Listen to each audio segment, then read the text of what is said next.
Mulher na menopausa não pode se estressar. Aí você vai dizer, André, mas como? Como é que a mulher da menopausa não pode se estressar? O cortisol, que é o hormônio produzido em situações de estresse, ele se liga no mesmo local que a progesterona se liga. E olha que engraçado, vamos imaginar, a progesterona é uma chave, o receptor da progesterona para ela fazer função é uma fechadura. Para a progesterona fazer a função, ela tem que se ligar no receptor. Se a mulher se estressa, o cortisol, essa peca, ele vem e se liga no receptor de progesterona antes dela.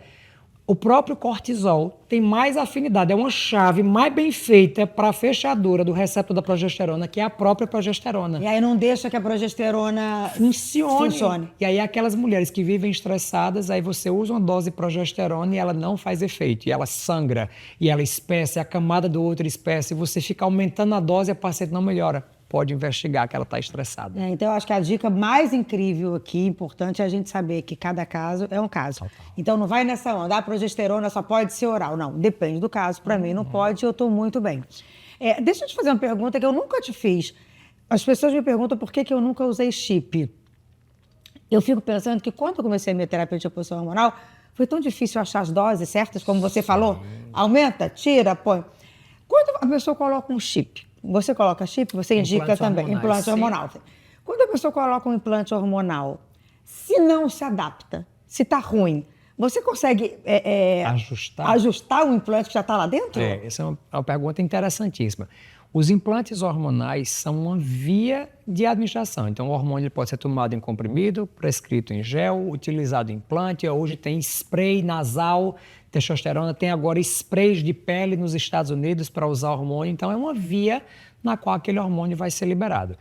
A via dos implantes é uma das primeiras que foi feita no mundo, é de 1930, o primeiro trabalho científico. Antes de se fazer os comprimidos, em 1940, já existia um trabalho de reposição hormonal com implantes hormonais. Então, é muito mais antigo do que modinha do momento. O que é que acontece? Os implantes, existem no mercado, dois tipos de implante. Os que são absorvíveis, ou seja, seria como se fosse um pó compacto só de hormônio, que vai ser liberado como se fosse, para vocês imaginarem em casa, um comprimido efervescente. Não é assim, mas só para vocês entenderem. Ele vai estar lá embaixo da pele e ele vai sendo liberado quando o sangue vai passando ali em cima.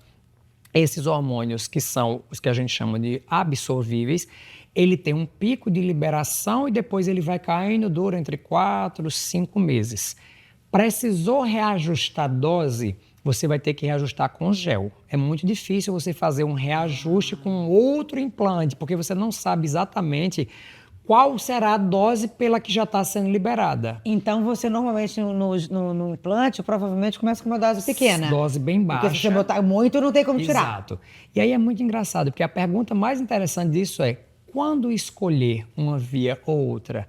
A via de implante, por exemplo, é indicada para aquela paciente que teve contraindicação a usar oral, porque oral realmente é uma via não tão boa, apesar de ser a mais estudada, mas ela mexe um pouco com o perfil da metabolização, sobe um pouco o colesterol, mexe com os fatores de risco de coagulação.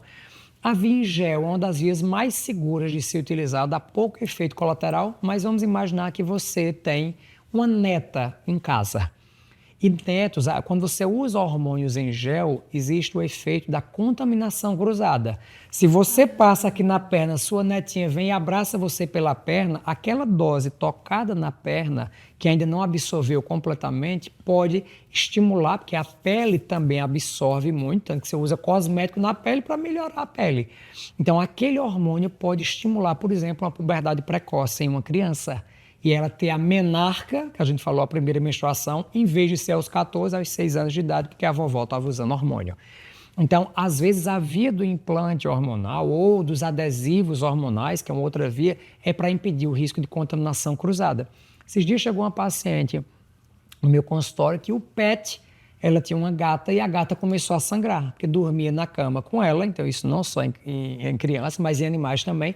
A gata dormia com ela, ela passava o hormônio e a gata dormia. A gata ficava se encostando no local que ela aplica o hormônio. Esse hormônio, para ela, começou a espessar o útero da gatinha e a gatinha começou a sangrar também. Então, olha que como isso é comum, tá? Eu fui professor de ginecologia da Universidade Federal durante muito tempo lá na minha cidade e, inevitavelmente, inesperadamente, chegavam pacientes que estavam usando hormônio trazendo criancinhas que menstruavam com 6, 7, 8 anos de idade. E quando a gente investigava, a causa era contaminação cruzada. Então, assim, ó, hormônio é uma coisa extremamente séria. Não pode ser feita por qualquer profissional. Não pode fazer uma vez e não ficar com acompanhamento periódico. Tem que escolher a melhor via, por isso a conversa tem que ser muito individualizada.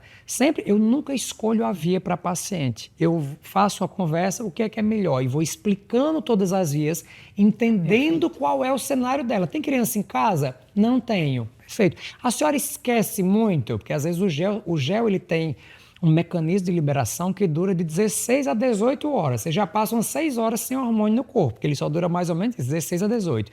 Ah, André, eu uso um dia assim, passo 4 dias sem usar, eu viajo muito. Então, o pH não dá tanta estabilidade para quem vive mudando na malha aérea o tempo inteiro. Então, tem que personalizar. Por isso que você tem que ter um profissional que tenha essa paciência de te explicar.